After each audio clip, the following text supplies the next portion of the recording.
አንዲት ሴት በአንድ ጊዜ 10 ህፃናትን ወለደች። ነገር ግን ዶክተሮቹ ከህፃኑ አንዱ ሰው አለመሆኑን አሳወቋት። ሁሉም በሴትዮዋ ሆድ ውስጥ የነበረው ነገር ምን እንደሆነ ለማወቅ ፈሩ። ክላራና ባለቤቷ ሮበርት የልጃቸውን የመጀመሪያ እይታ በአልትራሳውንድ ለመመልከት በጭንቀት በጉጉት እየጠበቁ ነበር። ክላራ ይህ የመጀመሪያ የእርግዝና ጊዜዋ ነው።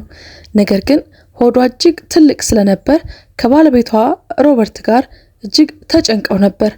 የልጃቸውን ሁኔታ ለማየት በአልትራሳውንድ በደስታ የተቀላቀለ እንዲሁም ተስፋን ጨምሮ ወደ ሐኪም ቤት ሄዱ።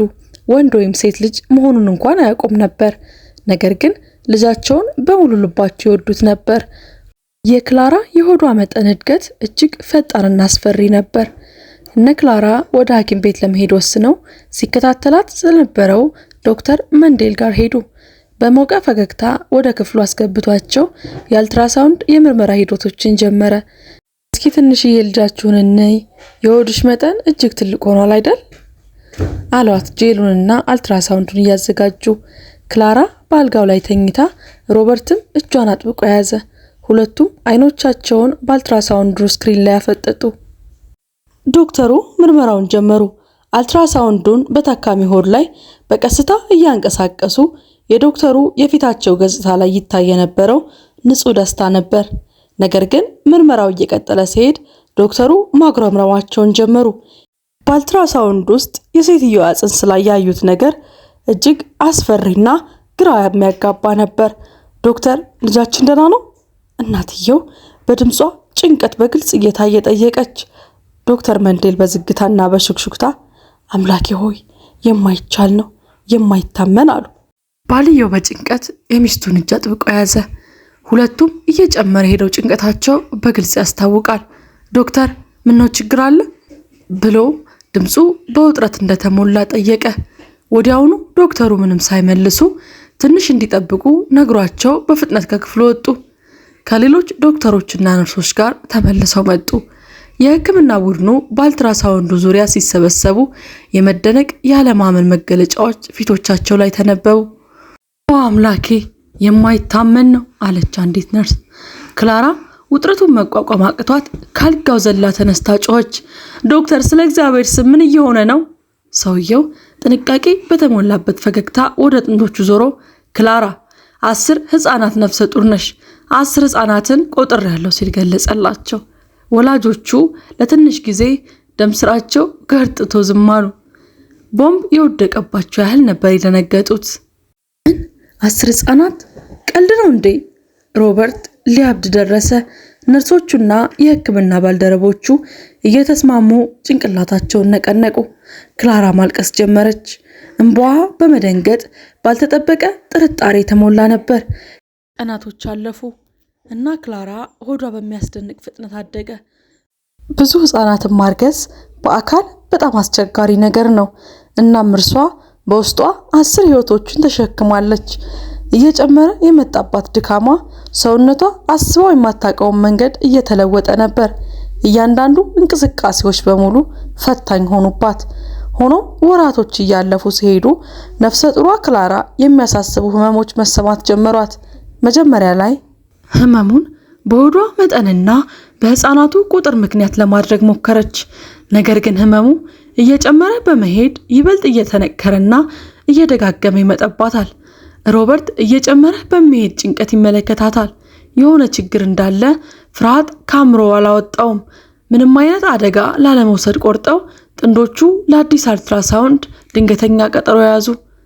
ህፃናቱ ደህናና ጤናማ መሆናቸውን ለማረጋገጥ ወደ ሆስፒታል አመሩ። ሆስፒታል ሲሄዱ ጭንቀት፣ ጸጥታ በመካከላቸው ሰፍኖ ነበር። ሁለቱም በዚህ ጊዜ አልትራሳውንድ ምን እንደሚያሳይ ለማየት ፈሩ። ነገር ግን ለየትኛውም አጋጣሚ ለመዘጋጀት እንደሚያስፈልጋቸው ያውቁ ነበር።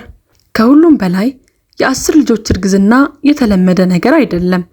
እናም 2 ወይም 3 ልጆች እርግዝና እንኳን ምን ያህል ከባድና አደገኛ እንደሆነ ያውቃሉ። ሁሉም ልጆች ደህና ይኖራሉ በማለት በተስፋ በፍርሃት የተሞላ ድብልቅልቅ ስሜቶችን ይዘው ነበር። በክላራ ውስጥ የሚመቱትን ትንንሽ ልብ ሁኔታዎች ለማየት በጭንቀት ይጠብቃሉ። በዚያ ጣፈንታ በሆነ ቀን ጥንዶቹ እጅግ በጣም ተጨንቀዋል። በሴትዮዋ ሆድ ውስጥ ያሉትን ህፃናት እንቅስቃሴዎች ያልተለመዱና በጣም ከባድ ነበሩ። ይህም የሆነ ስህተት እንዳለ ተሰምቷት ነበር። በ7 ወር እርግዝናዋ ሆዷ በማንኛውም ጊዜ ሊፈነዳ እንደቀረበ ይሰማት ነበር። ለአልትራሳውንድ ወደ ክሊኒኩ ሲደርሱ ነፍሰ ጡሯ ሴት ጭንቀቷ ለዶክተር መንዴል በሙሉ ገለጸችለት። ዶክተር፣ በህፃናችን ላይ የሆነ ችግር አለ እንዴ? ማወቅ አለብኝ አለች። ሁልጊዜ ይንቀሳቀሳሉ፣ የተለመደ አይደለም አለች፣ ድምጿ ከጭንቀት የተነሳ እየተንቀጠቀጠ። ዶክተሩ ከእርግዝናዋ የመጀመሪያ ጀምሮ ከእርሱ ጋር ስለነበር ምርመራዋ ዛሬም ለምርመራ የሚረዳውን መሳሪያ ያዘጋጀ አረጋጋቸው። ሆኖም ስራው እጅግ ፈታኝ ነበር። 10 ህፃናት በክላር ማህፀን ውስጥ ተጨናንቀዋል። አልትራሳውንድ መሳሪያው በገጠር ባለው የሀብት እጥረት የተነሳ በዘመናዊ አለመሆኑና ምን እየሆነ እንዳለ ለመለየት አስቸጋሪ ያደርገዋል። በምርመራው መሃል የዶክተሩ ፊት እጅግ ያስጨንቃል። አልትራሳውንዱን በጥንቃቄ እያንቀሳቀሱ የሴትዮዋ የህመም ምንጭና የህፃናቱ ያልተለመደ ባህሪ ምን እንደሆነ ለመረዳት ይሞክራሉ። ሮበርት የክላርክን እጅ አጥብቆ ያዘ። ሁለቱም በዶክተሩ ጭንቀት ተጨንቀዋል። በድንገት ዶክተር መንዴል አምላኬ ከመካከላቸው አንዱ ብለው በግልጽ እየተንቀጠቀጡ ለራሳቸው በሽክሽክታ ተናገሩ። ደንግጠዋል። ከመካከላቸው ዶክተር፣ ከመካከላቸው ምን አለ ሮበርት። ከመካከላቸው አንዱ ህፃን አይደለም። ምን? እነዚህ ቃላት በክፍሉ ውስጥ አስተጋቡ። ጥንዶቹም በፍርሃት ተዋጡ። ምን ማለት ሆኖ ዶክተር? ሁለቱም በድንጋጤና በግራ መጋባት በተሞላ ድምፅ ጠየቁ። ዶክተሩ ተጨማሪ አስተያየቶችን እንደሚፈልግ ተረድቶ ይቅርታ ጠይቆ ሌሎች ዶክተሮችን ለመጥራት በፍጥነት ወጣ። ከጥቂት ጊዜያት በኋላ ክፍሉ በባለሙያዎች ተሞላ። ከመካከላቸውም አንዱ አስደንጋጭ ምልክቱን አረጋገጠ። አዎ፣ ከመካከላቸው አንዱ በእርግጥ ህፃን አይደለም አሉ። እሱም እኩል ግራ ተጋብቶ፣ ግን ምንድነው እንደዚህ የሚሆንብኝ? ግን ለምን ለኔ? እናትየው ጮኸች። ነገር ግን በዚያን ሰዓት ክላሯ ከህመሟ የተነሳ ጮኸች። ዶክተሮቹና ባለቤቷ ሮበርት ትኩረታቸውን ሙሉ በሙሉ ወደ እርሷ አዞሩ። እየደረሰባት ያለው ስቃይ በአልትራሳውንድ ያልተለመደ ነገር ጋር እንዲሁም የተፈጠረባት ተያያዥ ሆኖ ተገነዘቡት። ህመምና ፍርሃት ከግራ መጋባትና ከመልስ ማጣት ጋር የሴትዮዋን ምጥ መጀመር አስተዋሉ። አሁን ልትወልድ ነው፣ ፍጠን! ዶክተሮቹ ጮሁ። የህክምና ቡድኑ በፍጥነት ተንቀሳቀሰ። ለቅድመ ወሊድ እንዲዘጋጁ አደረጓት። ባለቤቷ ከጎኗ ሆኖ እጆቿን በመያዝ በዛ ግርግር መካከል የተወሰነ እፎይታ ለመስጠት ሞከረ። ሁኔታው ከገመቱትም ከተዘጋጁትም በላይ ሆነባቸው እና አሁን ህፃናቱ ለመወለድ ተዘጋጅተዋል። የሚጠበቁት ልጆች መምጣት ብቻ ሳይሆን በዶክተሮቹ አባባል ጨርሶ ህፃን ያልሆነው 10ኛው ልጅ የሚመጣበት ጊዜ ነበር። ያስፈራል። ፍርሃት፣ ተስፋና ፍቅር እርስ በርሳቸው ተሳስረው ልጁ ሊመጣ ነው። ክላራም በአልጋ ላይ ተኝታ ወደ ቀዶ ጥገና ክፍል ተወሰደች። በመንገዷ ላይ ባለቤቷ ሮበርት የክላራን እጅ ይዞ በዚያ አስጨናቂ ሁኔታ ውስጥ እንኳን የተወሰነ መጽናናት ለመስጠት ሞከረ። ተረጋጊ ፍቅር፣ ደህና ትሆኛለሽ ብሎ በሹክሹክታ ተናገረ፣ የራሱን ፍርሃት ለመደበቅ እየሞከረ። በቀዶ ጥገና ክፍሉ ውስጥ ውጥረቱ ግልጽ ነበር። ዶክተሮችና ነርሶች በፍጥነት እየተንቀሳቀሱ ክላራን ለድንገተኛ ቀዶ ጥገና አዘጋጇት። የህመሙ ድንገተኛነት መጨመርና ለህፃናቱ ጤና ያለው ጭንቀት ፈጣንና ትክክለኛ እርምጃ ነው ብለው ያምናሉ። ልጆቼ ይተርፋሉ? እባክህ ዶክተር ንገረኝ፣ ጠየቀች ሴትዮዋ። ዶክተሮቹ ለቀዶ ጥገና ክላራን አልጋ ላይ ያስቀመጧት። እንባዋ ከፊቷ ላይ ይፈስ ነበር። ሮበርት ከቀዶ ጥገናው ክፍል ውጪ እንዲጠብቅ ተደርጓል። ከውጪ ተቀምጦ ልቡ እጅግ ይመታ ነበር። እጆቹ ይንቀጠቀጣሉ። ለባለቤቱና ለልጆቹ በደህንነት ይጸልይ ነበር። እያንዳንዱ የሚያልፍ ሰከንድ እንደ ዘላለማዊ ጭንቀትና ረጅም የመጠበቅ ጊዜ ይሰማው ነበር። አምላኬ ሆይ ሁሉም ነገር ደህና እንዲሆን እባክህ ብሎ ጸለየ። በክፍሉ ውስጥ ዶክተሮቹ በችኮላ እየሰሩ ነበር። ከዚያም ልጆቹ መወለድ ተጀመረ። አንድ በአንድ ህፃናቱ ከእናታቸው ሆድ መውጣት ጀመሩ። ህፃናቱ ጩኸታቸው ክፍሉን ሞላው። ይህም እፎይታና ጭንቀት ያመጣው ነበር። ክላራ በማደንዘዣ ስር ሆና እንኳን እያንዳንዱ ልጆቿ ለመጀመሪያ ጊዜ ሲጮሁ ስትሰማ እንባዋ ፈሰሰ። ክፍሉ ከተጸዳ በኋላ ሮበርት በመጨረሻ ወደ ክፍሉ እንዲገባ ተፈቀደለት። ወደ ባለቤቱ ቀረበ። እጇን ይዞ ጸጉሯን እየዳበሰ ይበልጥ እንድትረጋጋ አደረጋት። ነገር ግን እሱም ቢሆን ልጆቹን ሲያይ አይኖቹ በእንባ ተሞልተው ነበር። ቆንጆ ናቸው ፍቅር፣ ትናንሽዬ ተዋጊዎች አለ እንባው እየፈሰሰ። ፈገግም አለ። ህፃናቱ በጥንቃቄ ተጠርገው ተጠቀለሉ። የቅድመ ወሊድ መሆናቸውም ግምት ውስጥ እንዲገባ እያንዳንዱ ትንሽዬ ህፃናት መተንፈሻ መሳሪያ ተገጠመላቸው። አርቲፊሻል አተነፋፈስ እርዳታ የመጀመሪያ አዲስ ህይወት ሆኖም ዶክተሮቹ መስራታቸውን ሲቀጥሉ ውጥረቱ ያስፈራል። ከ10 ህፃናት 9ኙ በተሳካ ሁኔታ ተወልደዋል። አሁን አንደኛው ይቀራል። በመጨረሻም የመጨረሻውን ህፃን ለማውጣት ጊዜው ሲደርስ ድንገተኛና ግራ መጋባት የዶክተሩ ፊት ላይ ታየ። ይሄ ምንድነው? ዶክተሩ በሹክሹክታ ተናገሩ። አሁንም ባልጋ ላይ ተኝታ የነበረችው ክላራ ወደ ውስጥ እየተመለከቱ፣ ክላራና ሮበርት እርስ በርሳቸው በጭንቀት ተያዩ። ምን እየሆነ እንዳለ መረዳት አልቻሉም። በእርግዝናዋ ጊዜ ሙሉ የተሰማቸው ጭንቀት ተመልሶ መጣ። የሆነ የተለየ የሆነ ያልተጠበቀ ነገር እንደሆነ እንዳለ የሚያውቁ ነበር። እናም ይህ ደግሞ በጥልቅ አሳሰባቸው። ዶክተር ምንድነው? ክላራ አሁንም በማደንዘዣ ትንሽ ደንዝዛ ጠየቀች። ዶክተሮቹ ሁኔታው መመርመር ቀጠሉ። ክላራና ሮበርት የማንኛውንም ዜና ይጠብቁ ነበር። የደስታ ጊዜ መሆን የነበረበት አሁን ባልታወቀ ጥላ ተሸፍኗል። ስለ 10ኛው ህፃንና ለአዲሱ ለተስፋ ቤተሰባቸው ምን ማለት እንደሆነ መልሶችን እየጠበቁ ነበር። የቀዶ ጥገና ክፍል ውስጥ ያለው ድባብ በውጥረትና በተስፋ መቁረጥ የሞላ ነበር። ሮበርት የህክምና ቡድኑን በችኮላ እያየ ነበር። ከእንግዲህ መታገስ አልቻለምና በቀዶ ጥገናው መካከል ገብቶ ለመመልከት ወሰነ። ያየውን ነገር ማመን አልቻለም። ፊቱ ክው ብሎ ደረቀ። ምን ችግር አለ ፍቅር? ባለቤቱ ጠየቀች። ድምጿ ደካማና የተጨነቀ ነበር። እንዴት እንደምገልጸው አላቅም ፍቅሬ ባላየው ብሎ ደነገጠ። ባለቤቱ ደነገጠች። ዶክተሮቹ የጥንዶቹን ጭንቀት በመጨረሻ ሁኔታ ግልጽ አደረጉት። ዶክተር መንዴል፣ ክላራ፣ ሮበርት ያገኘነው በትክክል ህፃን አይደለም። ማዮማ ፋይብሮይድ ይመስላል። ሰውነት አንዳንድ ጊዜ የሚፈጠረው ንብጠት ነው። ያም የህመሙ ምክንያትና እናም ሰውነትሽ ለምን ቀደም ብሎ ምጥ እንደያዘው ያብራራል። ሰውነትሽ ሌሎች ጤናማ ህፃናትን ለመጠበቅ ቀደም ብሎ ልጆቹ እንዲወጡ ለማድረግ እየሞከረ ነበር ሲል ዶክተሩ ገለጸላቸው። በዚህ ላይ ጥንዶቹ እርስ በርሳቸው ተያዩ። በአይኖቻቸው ውስጥ የእፎይታ የሐዘንና ድብልቅልቅ ስሜት ይታያል። ይህ የማዮማ ማውጣት ሂደቱን እንጀምራለን፣ እሺ ሁሉም ነገር ደህና እንደሚሆን እርግጠኛ ሁኑ ሲል ደመደመ። እብጠቱ በጥንቃቄ ሲወገድ ጥንዶቹ የሁኔታውን ክብደት ተረዱት። 10ኛው ህፃን አደጋ ላይ አለመሆኑም እፎይታ ቢሰጣቸውም ማዮማው መኖሩ ግን የተለየ አይነት ኪሳራን ይወክላል። የገጠሟቸውን ችግሮች የሚያስታውስ ነበር እና አሁን ደግሞም ሁልጊዜ 10 ህፃናት አሉ ብለው ስላሰቡ እንግዳ ኪሳራ ነበር። ከመካከላቸው አንዱ ህፃን ፈጽሞ የለም ማለት እንግዳ ይመስላል።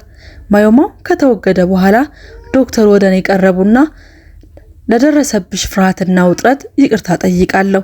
አሁን ደግሞ እርሱም ማገገምና 9 ልጆቻችሁን መንከባከብ ላይ አተኩሩ። ክላራና ሮበርት አብረው አለቀሱ። የገጠሟቸውን ሁሉ ሁኔታዎች ሳይሆን የ9 ህፃናቶቻቸው ጩኸት በመስማታቸው የተነሳ የደስታ እንባ ነቡ።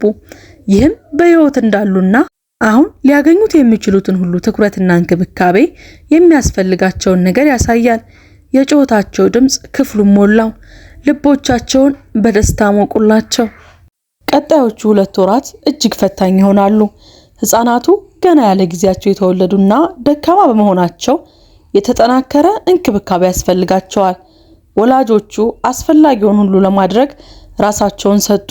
ቀንና ሌሊት በሆስፒታል በማሳለፍ ያለ ጊዜያቸው ስለተወለዱ ህፃናት እንክብካቤ እየተማሩና ለእያንዳንዱ ትንንሽ ፍጡር ጤናማ ጥንካሬ ያለማቋረጥ እየጸለዩ ህይወታቸውን ይታገሉ ነበር።